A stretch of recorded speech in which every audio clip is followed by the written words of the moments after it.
We don't talk about spheres of influence. The United States is an Indo-Pacific nation. We have relationships with Japan, South Korea, the Philippines. We're going to continue those relationships. My problem with China is twofold. The first is we haven't, in many cases, we don't have American companies that have shown an interest in investing in a country, so they don't show up. You leave them with no option. My second problem is, in a lot of these countries, the Chinese companies go in, they do a terrible job.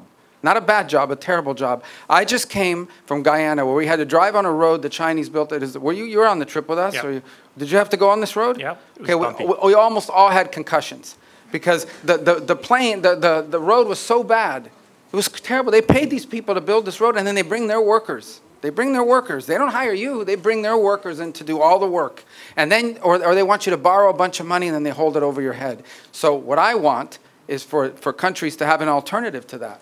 What we want is for countries to have an alternative to that. If you're going to build a road, I want you to have a real road.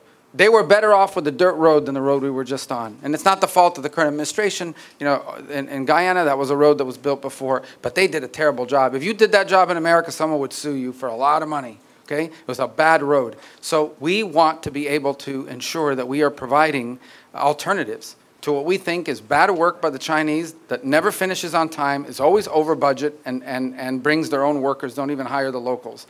And one more point I would make in this regard. There are certain sectors, okay, when it comes to telecommunications and so forth, where I'm just honest with people. If you're going to have a telecommunications system that is controlled by Chinese companies, you're going to have trouble having American investors come in because they don't want all their stuff stolen. They don't want all their stuff yanked out by some back door that the Chinese have installed in their telecommunications system. Again, we've had to face that too in America because Huawei was deploying in America as well.